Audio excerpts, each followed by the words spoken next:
저는 결혼 4년 차였습니다.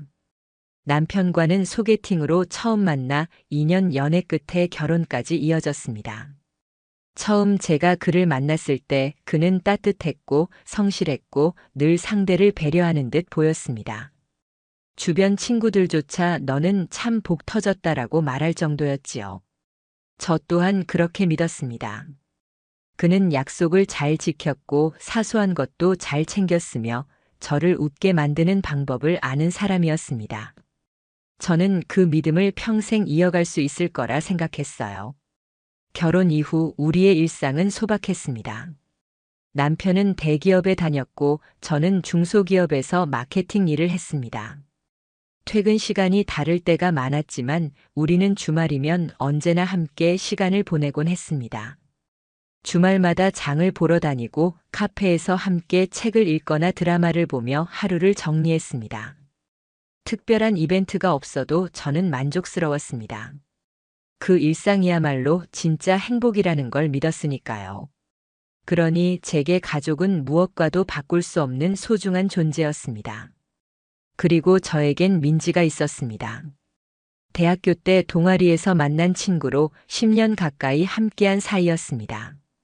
민지는 제 삶의 거의 모든 순간을 알고 있는 사람이었습니다. 생일이면 매번 가장 먼저 찾아와 축하해줬고 힘든 일이 있을 때마다 곁에서 제 손을 잡아주던 사람이었습니다. 제 부모님도 민지를 가족처럼 생각하셨습니다. 가족 여행에도 함께 다녀왔을 정도였으니까요. 저에게 민지는 단순한 친구가 아니라 내 인생의 한쪽을 단단히 지켜주는 기둥 같은 존재였습니다. 그런데 바로 그 민지가 제 남편과 함께 살고 있었던 겁니다. 아니, 더 정확히 말하자면 제 남편이 그 신혼집을 제 집처럼 드나들고 있었습니다. 저는 그 사실을 전혀 알지 못했습니다. 겉으로는 아무렇지 않게 함께 웃던 그들이 제 등 뒤에서는 나를 무너뜨리고 있었던 겁니다. 그날은 금요일이었습니다. 오후 3시쯤 일을 일찍 마쳤습니다. 반차를 쓰고 나온 저는 우연히 민지가 떠올랐습니다. 최근에 결혼을 했으니 신혼집 인사라도 한번 가야겠다는 생각이 들었죠. 전화를 걸어봤지만 받지 않았습니다.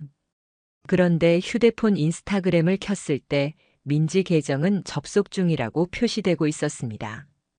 이상하게 여겼습니다. 그렇지만 저는 대수롭지 않게 넘겼습니다.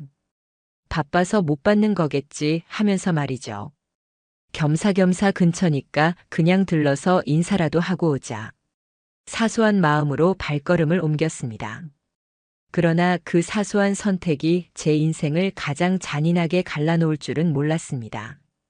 제가 알고 있던 아파트 단지, 민지의 신혼집. 현관 앞에 서서 초인종을 눌렀습니다. 아무 반응이 없었습니다. 그런데 이상하게도 문은 잠겨 있지 않았습니다. 신혼집의 현관문이 열려 있다는 건 이상한 일이었죠. 순간 조금 망설였습니다. 하지만 이상하게도 그때는 별 생각이 없었습니다. 혹시 집에 있는데 못 듣는 걸까? 혹시 다른 손님이 와 있는 걸까? 저는 천천히 문을 밀고 안으로 들어갔습니다. 그리고 순간 저는 온몸이 굳어버렸습니다. 거실 소파에 앉아 있는 사람. 제 남편이었습니다. 그는 속옷 차림이었습니다. 당황한 눈빛으로 저를 똑바로 바라보고 있었습니다. 담요를 허겁지겁 끌어올려 몸을 가리며 얼어붙은 표정. 그 장면은 제 머릿속을 한순간에 새하얗게 만들었습니다. 저는 숨이 멎는 듯 했고 다리가 덜덜 떨렸습니다. 뭐야? 제 입에서 겨우 새어나온 건 그 한마디였습니다. 떨림과 충격이 뒤섞여 목소리조차 나오지 않는 그 순간, 저는 현실과 꿈의 경계에 서 있는 것 같았습니다. 그리고 그때 방 안에서 다른 누군가가 나왔습니다. 잠옷 차림에 헝클어진 머리, 바로 민지였습니다. 그녀는 저를 보자 분명히 놀란 듯 멈칫했지만 곧바로 표정이 일그러졌습니다. 변명할 단어를 찾는 얼굴. 그리고 입을 열었습니다. 미안해, 이럴 생각은 아니었어. 그 말 한마디는 제 가슴에 칼처럼 꽂혔습니다. 이미 모든 게 눈앞에서 벌어졌는데 무슨 이럴 생각은 아니었다라는 말이 나오는 걸까요? 저는 그 순간 더는 아무 말도 할 수 없었습니다. 무릎이 풀려 바닥에 주저앉았고 터져나오는 눈물과 함께 숨이 막히는 듯 했습니다. 더 충격적인 건 그들이 저를 일으켜 세우거나 붙잡지 않았다는 겁니다. 어떤 위로나 변명조차 없었습니다. 그저 둘은 침묵한 채 저를 내려다보았습니다. 그 무표정의 시선은 제게 말할 수 없는 모욕이었습니다. 저는 결국 몸을 떨며 도망치듯 그 집을 빠져나왔습니다. 현관문을 걸어 나오며 시야가 번져 계단에서 몸을 가누기조차 힘겨웠습니다. 집으로 돌아오자 눈앞은 흐리멍덩했고 머릿속은 공허했습니다. 그날 밤 저는 남편의 모든 짐을 빠르게 챙겨 현관 앞에 내다 뒀습니다. 어떤 말도 하지 않았습니다. 그리고 휴대폰을 꺼버린 채 세상과 단절했습니다. 그 후 며칠 동안은 무너진 삶 속에서 방 안에만 누워 있었습니다. 회사에는 병가를 냈습니다. 낮에는 멍하니 천장만 바라보다가 밤이면 새벽까지 울다 잠드는 날들의 반복이었습니다. 정신과 진료도 받았습니다. 약을 받아도 상담을 들어도 제겐 제대로 위로가 되지 않았습니다. 마음속에서 끊임없이 같은 장면이 다시 재생되었습니다. 소파에 앉아있던 남편의 얼굴, 머리를 헝클어진 채 나온 민지의 모습, 그리고 뻔뻔하게 내뱉었던 단 한 줄의 말. 그 모든 게 제 인생을 송두리째 지워버리는 것 같았습니다. 하지만 저는 알았습니다. 이렇게 무너지기만 하면 결국 모든 걸 잃을 거라는 걸. 그들에게 또 짓밟히기만 할 거라는 걸. 그래서 저는 결심했습니다. 이대로 두지 않겠다. 이 모욕을, 이 배신을 그대로 넘기지 않겠다. 울고만 있지 않겠다. 그 순간부터 조금씩 정신을 붙잡고 일어나 증거를 모으기 시작했습니다. 민지와 남편이 주고받은 문자, 사진, 통화 기록, SNS 흔적들, 집안에 설치된 소형 CCTV의 일부 화면들까지 모든 게 퍼즐 조각처럼 모여들었습니다. 제가 알던 민지의 신혼집, 그것은 사실 제 남편이 드나드는 불륜의 소굴이었습니다. 그리고 저는 다짐했습니다. 이젠 감정이 아니라 법으로 끝장을 볼 거야. 변호사 사무실 문을 열던 순간 제 다리는 아직도 떨리고 있었습니다. 낯선 공간을 마주한 긴장감 때문이 아니라 지금 제가 이곳에 와 있다는 사실 자체가 믿기지 않았습니다. 내가 이렇게까지 해서 변호사를 찾아야 하는 상황이라니. 드라마나 영화 속 이야기가 아니라 진짜 현실에서 내 삶이 이런 지경이 될 줄은 누가 알았을까요? 이건 내가 알고 있던 결혼도 내가 믿었던 사람들의 이야기고 무엇보다 내 인생의 지금이었습니다. 마음속에서 울컥한 감정이 치밀어 올랐습니다. 하지만 겨우 숨을 고르고 의자에 앉았습니다. 책상 맞은편에서 변호사님은 차분히 제 이야기를 끝까지 들어주었습니다. 저는 처음 목소리가 떨려 제대로 말도 못했지만 그래도 최대한 솔직하게 지금까지의 일을 이야기했습니다. 내가 직접 목격한 광경, 그날의 충격, 그 후 며칠간 무너졌던 나날들, 그리고 민지와 남편이 내게 저지른 모든 배신까지. 이야기를 다 들은 변호사님은 잠시 고개를 끄덕이더니 조용히 말했습니다. 이건 명백한 상간 행위입니다. 증거만 충분히 확보되면 이혼 소송, 그리고 상대 여성에 대한 위자료 청구도 충분히 가능합니다. 그 말 한마디가 저를 붙들어 주었습니다. 마치 누군가 내게 이렇게 말해주는 것 같았습니다. 내가 잘못한 게 아니야. 내가 미친 게 아니야. 잘못한 건 분명 그들이야. 갑자기 눈물이 맺혔습니다. 그래, 그랬어. 나는 그동안 혹시 내가 무엇을 잘못한 걸까? 라는 질문을 수없이 스스로에게 던졌습니다. 하지만 그 한 문장 덕분에 비로소 확신했습니다. 나는 잘못이 없었고 나를 배신한 건 그 두 사람이었다는 걸. 저는 떨리는 손으로 가방에서 꺼낸 파일을 변호사님 앞에 내밀었습니다. 이미 며칠 전부터 증거를 모으려 애써 놓은 것들. 남편과 민지가 주고받은 메시지 캡처, 사진, 통화 기록, 주차장 입출 기록, 남편 이름이 적힌 택배 상자 그리고 민지가 신혼집이라 속였던 오피스텔 계약서 사본까지. 변호사님은 자료들을 하나하나 확인하며 무겁게 고개를 끄덕였습니다. 이 정도면 증거력 충분합니다. 최소 수개월 동안 관계가 지속된 게 명백하게 보입니다. 단순 실수가 아니에요. 실수라는 단어를 그들이 들먹였던 걸 떠올리자 치가 떨렸습니다. 단순 실수라면 어떻게 몇 달 동안 같은 장소를 드나들 수 있을까요? 얼굴을 맞대고 사진을 찍고 같은 공간을 공유하고 다른 사람의 배우자라는 걸 알면서도 매일을 즐길 수 있었을까요? 그게 실수라 말해진다는 게 말이 될 리 없었습니다. 그날 상담에서 변호사님이 조심스럽게 덧붙였습니다. 민지 남편에게 직접 말씀하신 건 아니죠? 절대 지금은 말하시면 안 됩니다.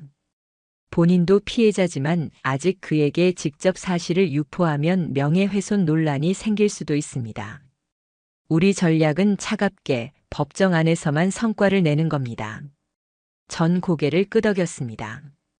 마음 같아서는 당장 달려가 민지 남편에게 모든 걸 쏟아내고 싶었습니다. 하지만 변호사님의 말이 옳았습니다. 지금은 감정 아닌 법으로 가야 할 때였습니다. 그게 제 유일한 길이라 확신했습니다. 며칠 뒤 변호사 사무실에서 준비한 내용 증명이 각각 발송됐습니다. 남편에게는 이혼 소장을, 민지에게는 위자료 청구 소장이. 그 순간부터 그들이 움직이기 시작했습니다. 처음엔 묵묵부답이었습니다. 그러나 곧 남편에게서 메시지가 빗발쳤습니다. 한순간의 실수였어. 정말 미안하다. 다시는 안 그럴게. 제발 한 번만 기회를 줘. 같은 말이 반복되었습니다. 실수, 실수, 실수.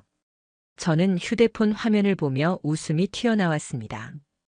이게 실수라면 넌 몇 달 동안 오직 실수라는 이름으로만 살아왔다고. 실수라 하기엔 너무 치밀했고 공들인 관계였잖아. 민지는 달랐습니다. 그는 전화까지 직접 걸어왔습니다. 목소리는 울먹이고 있었습니다. 우리 그럴 생각 아니었어. 그냥 서로 너무 외로웠던 거야. 나는 내 결혼 생활이 너무 힘들어서. 저는 차갑게 대답했습니다. 지금 그 말이 변명이 된다고 생각해? 내가 힘들면 내 결혼을 해결했어야지. 왜 내 삶을 망가뜨린 거야? 민지는 침묵하더니 흐느낌만 흘리다 결국 전화를 끊었습니다.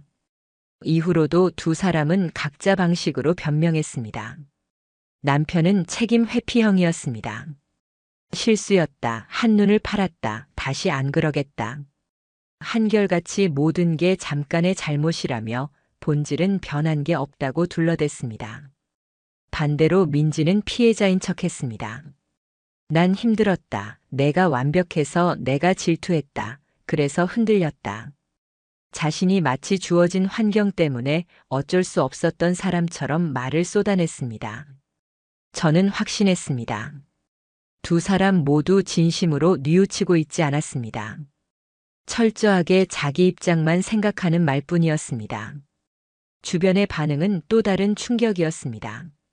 저희 부모님은 너무 큰 충격에 몸져 놓으셨습니다. 어머니는 혈압이 치솟아 병원 진료까지 받아야 했습니다. 아버지는 며칠 동안 아무 말씀도 안 하셨습니다. 집안의 정적만 내려앉았습니다. 시댁은 더 기가 막혔습니다. 처음엔 제게 다시 잘 살아보는 게 어떠냐는 말을 꺼냈습니다. 젊으니까 충분히 다시 시작할 수 있다는 시기였죠. 그 말이 제 가슴을 후벼 팠습니다. 제가 본 그 장면을, 제가 겪은 그 모욕을 어떻게 용서하라고 하는 걸까요? 결국 저는 냉정하게 행동했습니다. 시댁의 단체 카톡방에 증거들을 그대로 올렸습니다. 민지와 남편이 찍은 사진, 오피스텔 계약서, 주차 기록. 그 뒤 시댁은 더 이상 아무 말도 하지 못했습니다. 단 한 통의 연락도 없었습니다. 저는 울음 대신 오히려 단단한 마음을 느꼈습니다. 그래, 이제 더 이상 흔들리지 말자. 나는 옳은 길을 가고 있는 것이다. 분노와 수치심, 그 모든 고통을 끌어안은 채 나는 싸우는 중이다. 그리고 이 싸움은 반드시 끝을 봐야 한다. 소송은 시작됐습니다. 민지는 처음에는 발뺌했습니다. 그와는 단순히 친구였다. 잠깐 만난 적은 있지만 연인 관계는 아니었다. 하지만 증거는 이미 산처럼 쌓여 있었습니다. 카톡 대화, CCTV 화면, 호텔 예약 사인, 결제 내역. 거짓말이 무너지는 건 순식간이었습니다. 민지는 결국 흔들렸습니다. 하지만 마지막까지도 그녀는 뻔뻔했습니다. 제가 직접 받은 전화에서 그녀가 했던 말은 지금도 잊혀지지 않습니다. 내가 너무 완벽해서 나는 늘 뒤처진 기분이었어. 그래서 무너뜨리고 싶었어. 그때 저는 몸이 서늘해졌습니다. 내가 잘못한 게 없었습니다. 단지 누군가가 내 삶을 무너뜨리고 싶어서, 내가 가진 걸 빼앗고 싶어서 오랫동안 친구라고 믿었던 사람이 배신을 선택한 겁니다. 이제 저는 명확히 알았습니다. 더 이상 감정적으로 반응할 필요가 없다는 것을. 울고 분노하는 건 오히려 그들에게 기쁨을 주는 일이라는 걸. 나의 복수는 감정이 아니라 법이라는 이름으로 진행되는 거라는 걸. 민지에게는 상간녀 위자료 소송이 제기됐습니다. 남편에게는 이혼 소송이 정식 접수됐습니다. 증거는 충분했고 그들의 변명은 허망했습니다. 모든 것은 법정에서 진실로 드러날 것입니다. 그때 저는 알았습니다. 이제 진짜 시작이라는 걸. 이건 단순한 싸움이 아니었습니다. 제 삶을 되찾고 나를 짓밟은 그들에게 책임을 묻는 과정. 저는 이제야 비로소 제대로 된 싸움의 문을 열고 있었습니다. 그리고 그 문턱을 막 넘으려는 순간 뜻밖의 변수가 찾아왔습니다. 민지에게 내용 증명을 보낸 지 한 달쯤 지났을 무렵 저는 예상치 못한 전화를 받았습니다.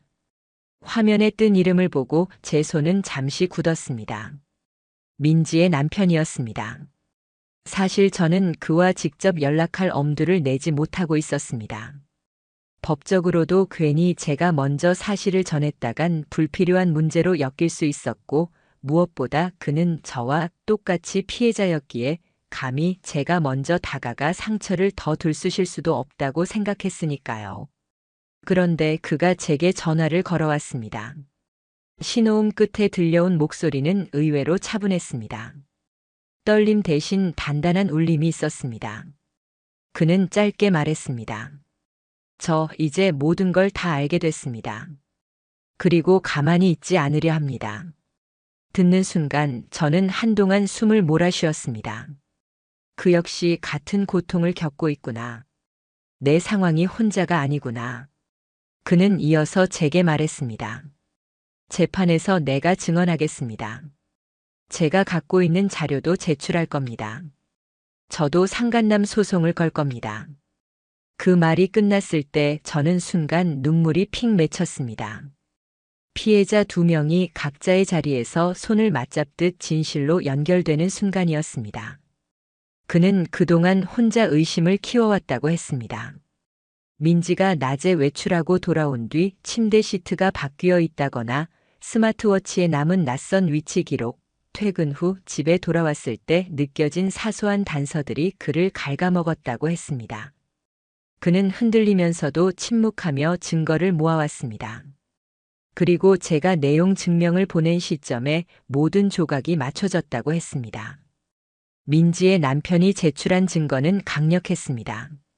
오피스텔 출입 기록, 그녀와 제 남편이 다정하게 손을 잡고 장을 보는 CCTV 영상, 호텔 예약란에 남겨진 민지의 자필 사인까지. 제가 모은 증거와 겹치지 않는 또 다른 각도에서의 결정적 증거들이었습니다. 이제 그 누구도 부정할 수 없는 완전한 그림이 완성되고 있었습니다. 결국 제 남편은 양쪽 모두에서 소송을 당했습니다.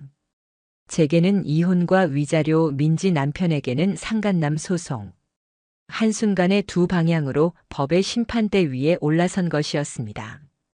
재판정에 들어섰을 때 공기는 숨이 막히도록 무거웠습니다.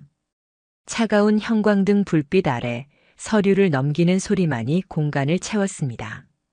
긴장된 정적 속에서 저는 자리에 앉으면서도 다리가 떨려오는 걸 느꼈습니다. 하지만 마음은 생각보다 냉정했습니다. 이제 진실이 드러나는 순간이라는 걸 알았기 때문입니다. 민지는 처음부터 강하게 부정했습니다. 그녀는 변호인을 앞세워 일관되게 말했습니다. 우리는 연인 관계가 아니었습니다. 단순한 친구였습니다. 잠깐 만난 적은 있었지만 부적절한 관계는 아니었습니다. 그 말에 방청석 일부가 웅성거렸습니다. 하지만 판사 앞에 증거가 하나씩 제시될 때마다 민지의 말은 산산이 부서져 나갔습니다. 카톡 대화, 오피스텔 출입 내역, CCTV, 호텔 예약 내역. 그녀는 흔들리지 않는 척했지만 얼굴은 점점 굳어갔습니다. 그럼에도 그녀는 끝까지 고개를 숙이지 않았습니다. 오히려 차갑게 말했습니다. 저는 제 감정에 솔직했을 뿐이에요. 제 마음을 숨기지 않았던 게 잘못인가요? 그 말은 법정을 얼어붙게 했습니다. 마치 반성은커녕 자기 감정을 정당화하는 듯한 태도에 주변의 시선이 곱지 않았습니다. 반면 제 남편은 완전히 무너져 있었습니다. 그는 자리에 앉아 작아진 어깨로 고개를 숙이고 있었습니다. 처음엔 아무 말도 하지 않았습니다. 그러나 갑자기 입을 열었습니다. 민지가 저에게 그랬습니다. 자기 남편은 답답해서 못 살겠다. 그래서 나와 살고 싶다. 이혼하라고 했습니다. 그의 진술에 법정이 술렁였습니다. 모두가 민지를 바라봤습니다. 그런데 민지는 미동도 없이 고개를 저으며 단호하게 말했습니다. 제가 왜요? 저는 그런 적 없습니다. 오히려 그쪽이 저한테 매달린 거죠. 저를 놓지 못하고 따라붙은 겁니다. 그때 남편 얼굴은 하얗게 질렸습니다. 이제야 깨달은 듯 했습니다. 자신은 민지를 위해 가정을 버렸고 모든 걸 던졌지만 정작 민지는 언제든 자신을 버릴 준비가 되어 있었다는 걸. 재판은 계속 이어졌습니다. 민지는 심지어 자기 남편을 두고 이런 말까지 했습니다. 솔직히 그 사람은 너무 착해서 재미없었어요. 그 순간 제 가슴은 분노로 끓어올랐습니다. 어떻게 저런 말을 법정에서 수많은 사람들 앞에서 대놓고 할 수 있을까요? 제 남편은 그런 그녀의 태도에 점점 더 초라해져 갔습니다. 민지가 자기와의 관계를 부정하거나 축소할수록 그의 어깨는 점점 더 구겨지고 작아졌습니다. 그는 이제 그녀에게조차 철저히 버림받는 순간을 맞이하고 있었습니다. 결국 판사의 냉정한 목소리가 법정을 울렸습니다. 두 사람 모두 부정행위가 명백히 입증되었습니다. 이는 이혼 사유에 해당합니다. 그날 법정에서 판결이 내려지는 순간 제 심장은 한 번 크게 쿵 떨어지는 것 같았습니다. 하지만 동시에 차갑게 식어가는 감각도 분명히 있었습니다. 그래, 이제는 국가가, 법이 명확히 선언한 것입니다. 내가 이상한 게 아니었다는 걸. 내 잘못이 아니었다는 걸. 재판정 문을 나서면서 저는 오묘한 해방감을 느꼈습니다. 하지만 직감했습니다. 아직 끝이 아니라는 걸. 이제야 겨우 진실이 드러났을 뿐 진짜 파국은 이제부터 시작될 거라는 걸. 재판이 끝나면서 저는 속으로 깊게 숨을 내쉴 수 있을 거라 생각했습니다. 판결이 나면 모든 것이 한순간에 가라앉을 줄 알았습니다. 하지만 현실은 전혀 달랐습니다. 법정에서 마침표가 찍히자마자 조용했던 물결은 돌이 던져진 호수처럼 사방으로 퍼져나갔습니다. 그동안 감춰져 있던 균열들이 여기저기서 드러나기 시작한 겁니다. 가장 먼저 흔들린 건 남편의 삶이었습니다. 결혼 전부터 그는 탄탄한 회사에 다니고 있었고 그 직장은 우리 가정의 기반 같은 존재였습니다. 그러나 이번 사건이 알려지면서 회사 안에서도 균열이 퍼지기 시작했습니다.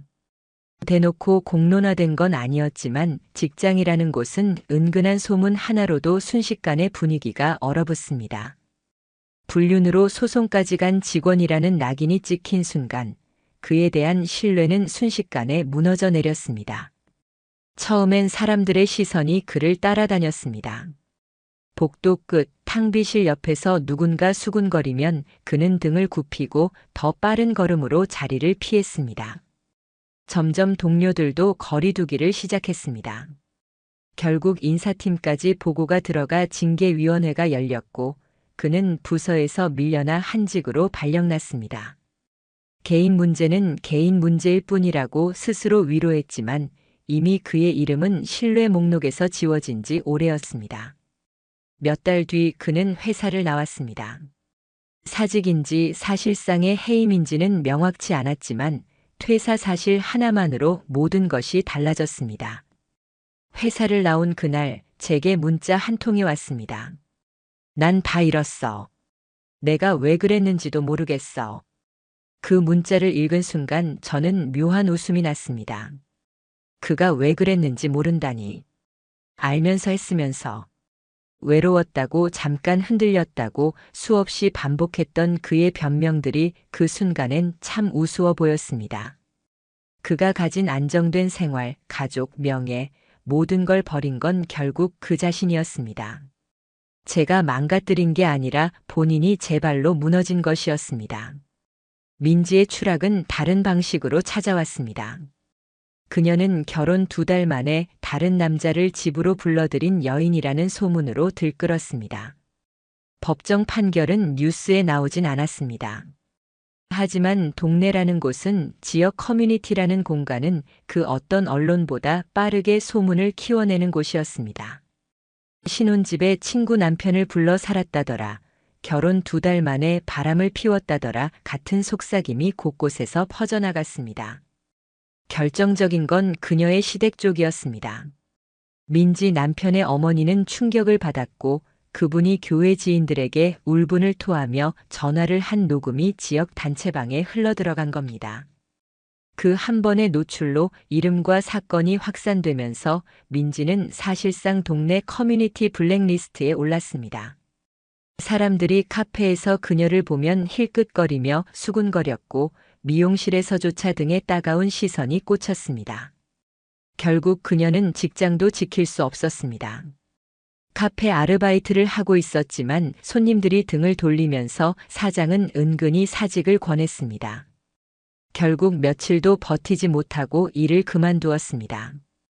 그 후 민지가 친정으로 갔다느니 다른 지역으로 떠났다느니 하는 말이 여러 갈래로 흘러나왔지만 확실한 건 하나였습니다. 동네에서 그녀는 더 이상 볼 수 없는 사람이 되었고 사람들의 기억 속에서 사라진 사람이 된 겁니다. 재판에서 선고된 위자료는 냉정했습니다. 민지는 저에게 수천만 원의 위자료를, 민지 남편에게도 별도의 돈을 주어야 했습니다. 양쪽 소송 비용까지 포함해 그녀는 거의 7천만 원 가까운 배상금을 짊어져야 했습니다. 제 남편 역시 저에게 3천만 원의 위자료를 물었습니다. 거기에 재산 분할 과정에서는 제 기여도가 더 크다는 점이 인정되어 신혼집 소유권이 제게 돌아왔습니다. 남편은 고개를 떨군 채 조용히 짐을 챙겼습니다. 그가 집으로 짐을 가지러 들어온 날 저는 일부러 자리를 비웠습니다. 무릎 꿇고 매달리는 꼴을 보고 싶지 않았습니다. 들끓던 감정은 이미 식어 있었고 이제 저에게 필요한 건 차갑고 조용한 결론뿐이었습니다. 저는 감정적으로 울부짖는 대신 법의 이름으로 사회라는 무대에서 벌어지는 결과로 복수를 택했습니다. 그것이야말로 확실한 대가였으니까요. 시간이 흘러 지인들을 통해 남편의 최근 소식을 들었습니다. 그는 이직을 시도했지만 번번이 탈락했습니다. 업계 안에서 은근히 그의 이름은 이미 알려져 있었던 겁니다. 한때 땡땡 회사 다니던 사람 불륜으로 잘렸대. 그 소문은 서류 심사 단계에서 그의 앞길을 막아버렸습니다. 결국 그는 아르바이트를 전전하고 있었습니다. 택배 상하차, 편의점 야간 근무, 모텔 객실 청소. 그 이야기를 들었을 때 제 눈가가 순식간에 뜨거워졌습니다. 하지만 그건 연민이 아니었습니다. 묵직한 후련함이 치밀어 올랐습니다. 민지에 대한 소문도 이어졌습니다. 지방에 내려가 정신과 치료를 받고 있다느니, 우울증으로 집 안에서만 지낸다느니, 누군가는 우연히 그녀를 봤는데 눈빛이 완전히 꺼진 사람 같았다고 말하기도 했습니다. 하지만 저는 연민보다 차가운 현실을 떠올렸습니다. 결국 사람은 자기 선택의 무게를 고스란히 짊어지고 사는 겁니다. 그리고 그 무게는 내가 아닌 스스로 만든 것이었습니다. 저는 혼자가 되었습니다. 하지만 그 혼자는 예전에 무너진 고독이 아니었습니다. 서서히 되찾은 평화였습니다.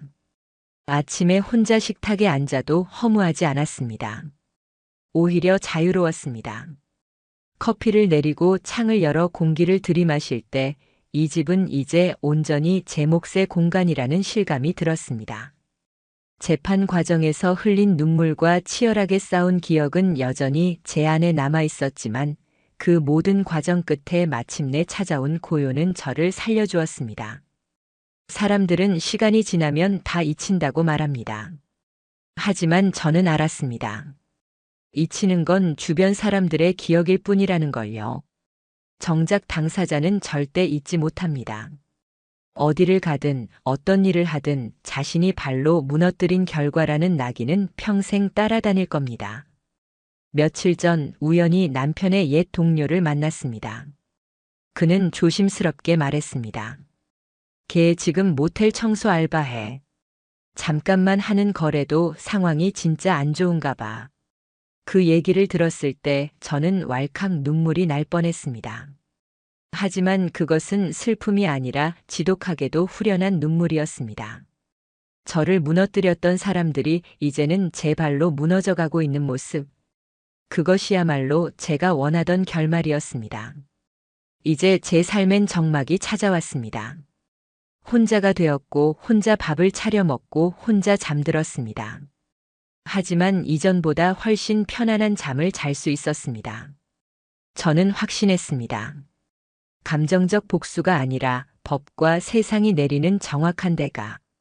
그것이 가장 확실하고 통쾌한 복수라는 사실을요. 재판이 끝나고 몇 달이 흘렀습니다. 법정에서 판결이 내려지던 순간의 긴장감은 여전히 제 가슴 한쪽에 남아 있었지만 이제 사람들은 제게 묻습니다. 요즘 잘 지내세요? 그 질문에 저는 늘 같은 대답을 합니다.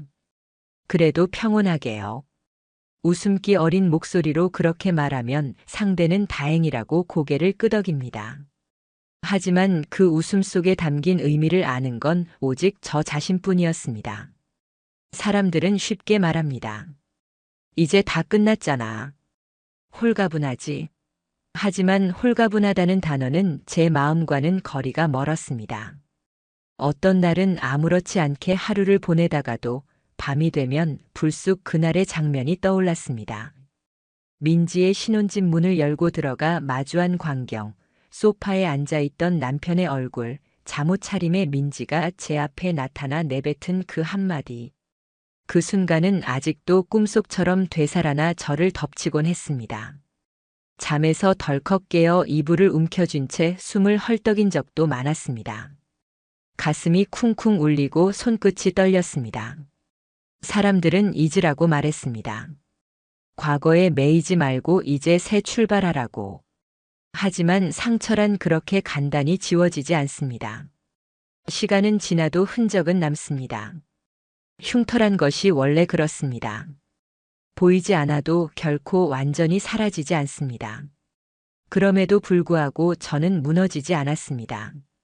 남편처럼 변명에 매달리지도 않았고 민지처럼 도망치지도 않았습니다. 저는 정면으로 마주했습니다. 눈물이 나고 무너져 내리고 싶었던 순간에도 이를 악물고 다시 일어섰습니다. 그리고 끝내 법이라는 무기로 맞섰습니다. 감정이 아닌 차갑고 냉정한 방식으로 그들에게 책임을 물었습니다. 저는 그것이 진짜 복수라고 믿었습니다. 주변 사람들의 반응은 극명하게 갈렸습니다. 어떤 이들은 말했습니다. 속 시원하다. 그렇게 했어야지. 하지만 또 다른 이들은 고개를 갸웃거리며 말했습니다. 그래도 너무 매몰차게 한 건 아니냐? 조금은 봐줄 수도 있지 않았을까? 그때마다 저는 속으로 생각했습니다. 봐달라고 할 자격조차 없는 사람들이었다고. 한 가정을 무너뜨리고 10년 가까운 우정을 짓밟아 놓고 서로의 욕망만을 위해 저를 짓누른 이들이었습니다. 제가 아니었더라도 언젠가는 무너졌을 관계였습니다. 저는 단지 더 이상 희생자가 되지 않겠다고 결심했을 뿐이었습니다. 시간이 더 지나면서 민지와 남편의 근황은 간간히 귀에 들어왔습니다. 남편은 일자리를 구하지 못해 여러 차례 서류에서 탈락했다는 말이 돌았습니다. 업계 안에서 이미 이름이 알려져 있었던 탓일지도 모릅니다. 묵직한 후련함이 밀려왔습니다. 자신이 자초한 선택의 대가를 치르고 있다는 확신. 민지 역시 사람들 앞에 잘 나서지 못한다고 했습니다. 누군가는 우연히 그녀를 봤는데 예전의 발랄함은 온데간데 없고 눈빛이 공허했다고 말했습니다. 하지만 저는 더 이상 어떤 감정도 들지 않았습니다. 단 하나 스스로 선택한 결과라는 것만이 분명했습니다.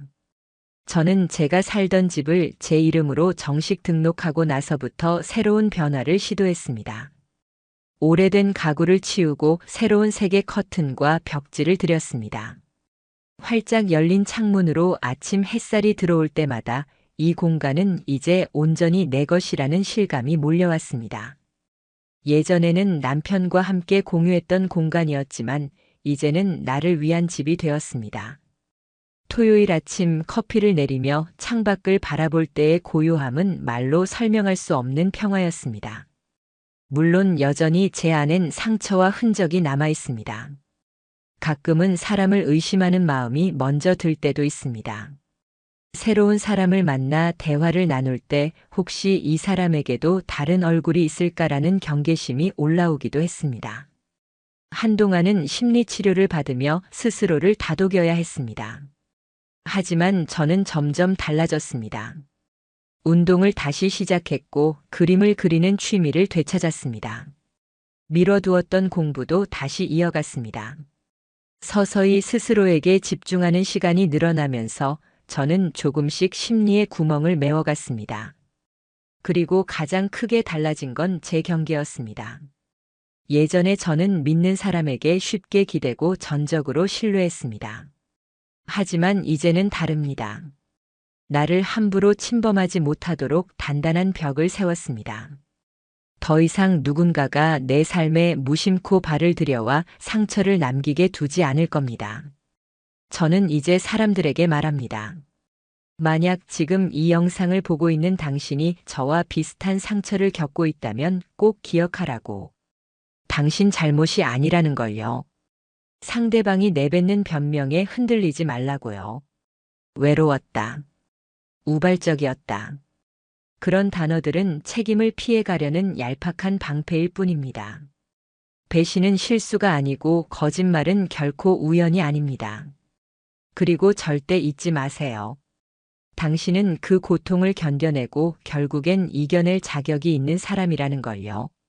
상처가 깊더라도 그 끝엔 다시 웃을 수 있는 날이 찾아옵니다. 저는 지금 그 길 위에 서 있습니다.